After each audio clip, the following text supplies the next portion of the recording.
he went to Peter and said, I have a way. I can take down Gawker. And it was just like okay, sounds great. Bet. Yeah, done. I'm in. Actually, though, they're an interesting case study for the groupthink that can occur in these bubbles. And this is something I definitely want to ask you about, because you're networking with and building relationships with serious people, and also people that I've never heard of or people have never heard of who are doing crazy cool shit out there. And again, I didn't know you were out there so much, but it's obviously been very effective, and it's gotten you to this point, and now you're going through these funding rounds with a tangible product and raising serious money and talking to serious people as a result of this. But the downside to Silicon Valley and the greater community around it is that these people exist in a world that they know and no one else sees, and that's the reality that they believe to be true. Meaning, they think that we know everything that's going on, so we have all the answers, and here's how things go. And we're going to decide what happens next. And it's like everyone else is a little bit of a simulation. And that's the hatred they get online. That's the stereotype they get.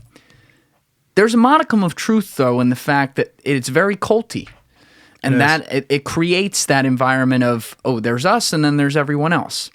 And I was reading a book recently by Ben Mesrick called Bitcoin Billionaires, which Ben Mesrick is the guy who wrote, it was a different title, but the book that became The Social Network, the movie. Yeah. And he wrote the book that became the movie 21. Like, he's a great writer, written a lot of things. But Bitcoin Billionaires was an unplanned spin-off of The Social Network, and it focuses on the Winklevoss twins, who he obviously built a relationship with while he wrote the first book. And then once they got into Bitcoin, he goes, oh shit, I want to tell this story. Yeah. And one of the things that they ran into that was so fucking crazy to me is, first of all, these guys got really screwed. They got really, really screwed. And they still got a big payout, and they also put their emotions aside and asked for their payout in Facebook stock. So they made a lot more money than their payout would have been. Yeah. But they opened up a venture capital fund, or basically something like that, that operated out of the East Coast. And they were doing the whole bi-coastal thing, I guess, kind of like you, and going out there all the time. And one of the problems they ran into, I guess this is like 2010, 2011, was that they would get to the final part of a deal to invest in a new project, and then suddenly the guys they were investing in, who knew who they were and were so excited to meet them and talk with them, would come back and be like, oh, we're oversubscribed, sorry, whatever. And they're like, what the fuck? No one will take our money. Yeah. So they finally get to the final stage with some guy who had some idea out there, and they fly out to Palo Alto to sign the deal, and he comes to the table with them, and he was actually scary. He's like, guys, I can't. I'm sorry, I can't work with you. And they're like, what the fuck? And this guy just straight up was honest, and he said, look around. They looked around, and he said, what is the closest company to where this restaurant we're in right now is? And they said, Facebook. And he goes, exactly. They don't like you there.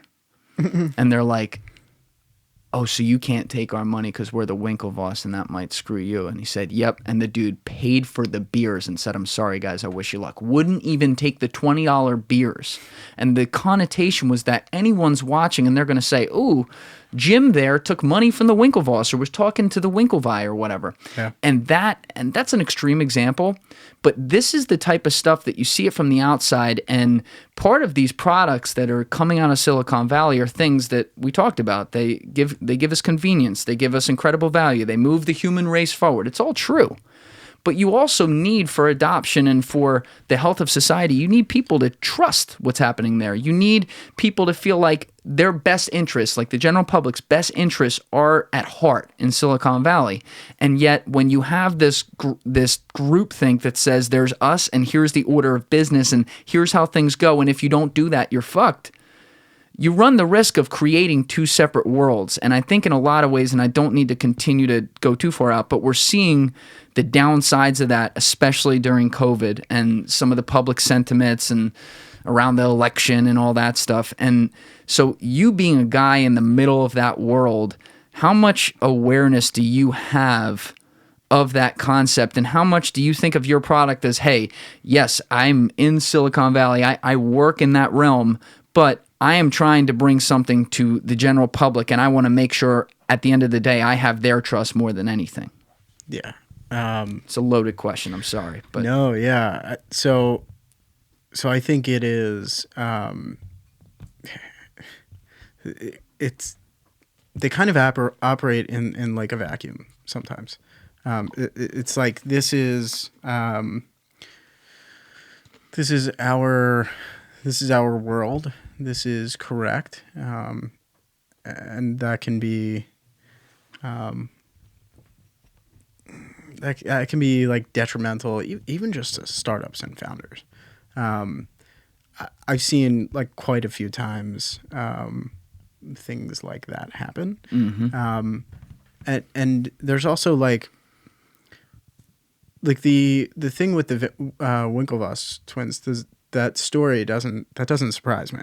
Mm-hmm. There are like clear grudges and clear like it's almost like Axelrod in Billions. Yeah. That's Billions. the show. It's billionaires with like grudges, right? Like just Ego. Yeah, and like he's in his own world. I think that happens a little bit in Silicon Valley. It's also why like Thiel is a good example. He saw this. I think this was 2018 or 19. He like denounced Silicon Valley and moved to LA. I think that was part of it. There was the whole Gawker thing, and I was kind of surprised that like the Silicon Valley culture didn't accept Thiel a little bit more. But he challenges the status quo. Gawker was the Hulk Hogan thing, right? Yeah. So that was where Peter Thiel's gay, and he wasn't publicly gay, but Gawker had outed him, I think in like 07 or 08 with some article without his permission. Yeah. And then something happened with Hulk Hogan where he was on a sex tape or something, so Hulk was pissed, and Thiel behind the scenes came in and funded the lawsuit and then crashed Gawker, right? Yeah, and I met a friend of mine and somebody that's involved in my business is really close with one of Peter's close friends in that whole situation that he had help on the legal side of that. So he was pretty deeply involved in the whole Hulk Hogan situation and in Gawker in general. And it was basically he went to Peter and said, I have a way. I can take down Gawker. And it was just like okay, sounds great. Bet. Yeah, done. I'm in. And here's the check. Yeah. So I think that's like, that's a good example of like, and a lot of people said at the time, like this is just a billionaire throwing his weight around to destroy a media outlet because he didn't like something that they wrote about. I actually think that Gawker was like pretty detrimental. I agree. Yeah. So like I'm not too concerned about that, but it does go to show you. And again, I'm a fan of Peter Thiel. I'm a fan of the person in the middle there that I know. I like them. I think they're great, but it does show you a little bit about like the power and the if you look at Silicon Valley, there's a lot of that's like not contrarian thought, that's not like contested as much. It just kind of happens, and outside of Silicon Valley doesn't see it as much. And so you're saying that was Peter Thiel's a guy who has been, as you put it, openly critical of that environment and has literally removed himself from it physically in some ways, but also still, as someone who was a master of the universe there with unlimited resources, there's a level to which even he was like, all right, I got wronged here and I'm going to go take care of it, and maybe isn't thinking of the slippery slope. The one place where I will definitely defend him is that, I mean, Gawker did one of the scummiest things you could ever do to a human. And I think maybe where Peter could have done it differently is to just really go all in on going after them for that himself rather than waiting on the other thing to fund it. But that's a tough one just because, yes, there is a slippery slope there. You're right. And I don't know that he was thinking about that. But shit, if I were in his position, forget that I'm a billionaire and like have all this power. It's like you feel like that's the right thing to do. Yeah, I probably would have done it like way more publicly. And I understand why he did not. And it's one of those things too, like he was openly gay in Silicon Valley.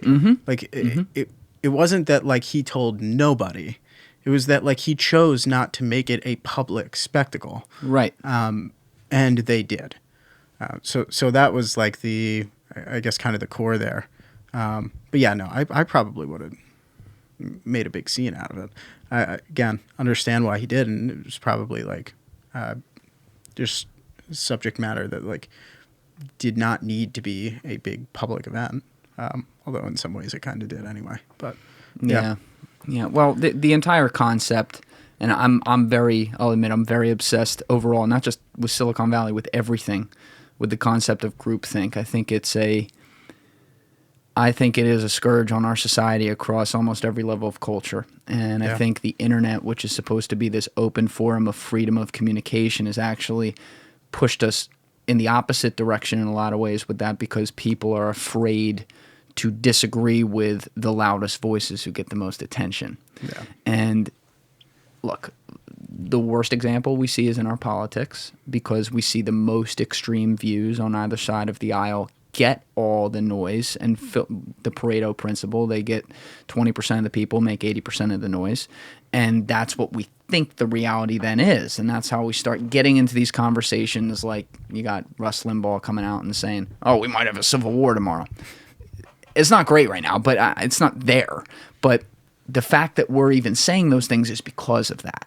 And then you see ideas get shut down. And again, ideas they're the foundation of what makes us human, but they are the literal foundation of innovation and moving forward and doing things. And so I think just sometimes with Silicon Valley, it's counterintuitive to be like that because the entire community is built on they say it like we want to push forward the human race. You heard me say that earlier. Yep. And you can't do that when it's like no, this is how things are. We don't challenge that.